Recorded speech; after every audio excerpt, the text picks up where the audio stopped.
husband also gets your emails and forwards them to me. Very interesting. Okay, real quickly.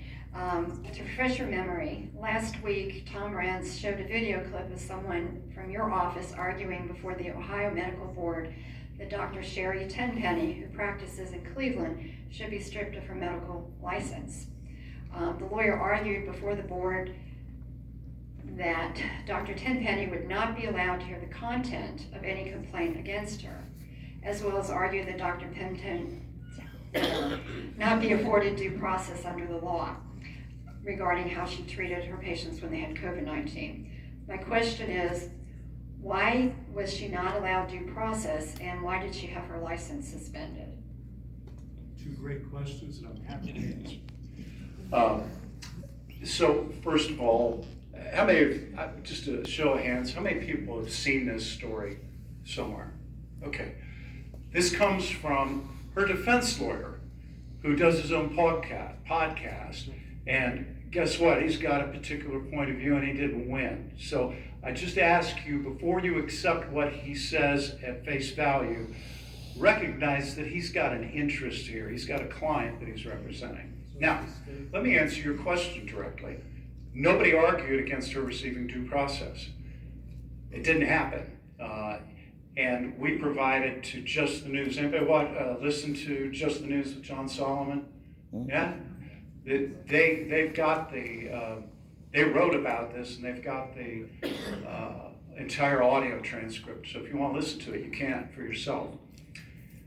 What you need to understand, let's start at the top. This is not a criminal complaint. She was not charged with anything that would create a Fifth Amendment right.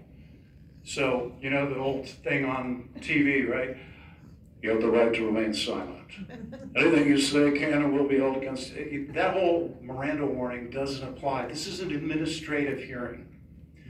What's the difference between administrative and criminal? There's a bunch of them, but here's one of the things that you need to know, and I'm gonna compare it to something that we're all familiar with: drunk driving law. See, you've got a license to drive in Ohio. Now, if you get pulled over for drunk driving, there's two separate things going on here. First, there is a criminal aspect, and you have every right to due process. You don't have to say a word, you know, blah, blah, blah. You've got every piece of the defense machinery there for you. And the state has to prove you're guilty beyond reasonable doubt, and they should. So that's that. Then there's an administrative proceeding, because you see you've got a driver's license. And when you signed up for your driver's license, some of that fine print that they make you sign at the BMV, it says that you agree as a condition of your driver's license to take a breathalyzer if you're asked to do so by one of Chief Vendor's officers, for example. If you don't, they can suspend your license. They do suspend your license automatically for a year. Mm-hmm. Now, you're still not guilty. They still haven't convicted you of drunk driving. None of that has happened. None of it's changed. It's simply a function of your license that if you don't cooperate with the police and take the breathalyzer, you lose your license for a year. Now, let's fast forward to Dr. Tenpenny. There were a bunch of complaints, citizen complaints, that came in. People calling in and saying, how does this person have a license? Folks, let me tell you, I get, as the Attorney General, the same people calling in to my licensing board saying, how does this guy still have a license? I have a responsibility when the disciplinary council calls me, no matter how kooky their questions are, to answer. Tell them what happened. Answer any follow-up questions they have. Provide documents if they request them. And if they don't, I've got a problem with my disciplinary board. Now, under the law, you don't get those complaints from citizens are not made public. And that makes sense, actually, because if they were made public, there might be reprisals. Doctors and lawyers and accountants and architects and engineers and all these other licensed people are powerful people. They could take reprisals against you. But it's also important for the professionals because any wacko can call in and say, hey, Dave Yost is an idiot and you ought to take his license. And should my reputation be changed or damaged because that becomes public? So complaints are protected.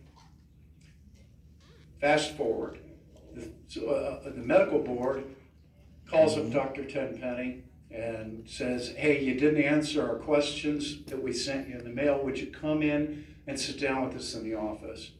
And her lawyer says, no, we're not doing that. We're not talking to you. This is a witch hunt. We're not doing it.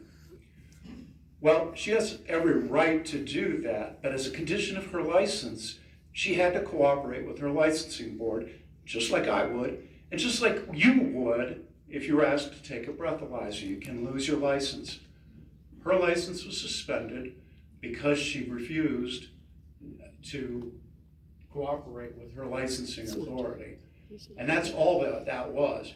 The line that you heard quoted by Tom Renz was, she's not entitled to the complaints. It's not the complaint against her. She absolutely had that complaint against her that she refused to cooperate.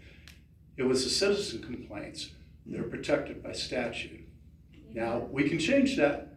If you can convince the General Assembly that they shouldn't be protected by statute and they're public record, that's a potential, you could do that.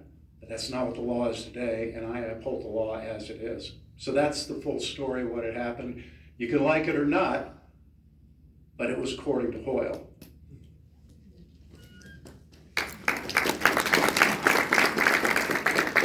Okay, last three questions. All right, these three. Oh my goodness, it's past my bedtime. Thank you for coming, Attorney General Yost. I have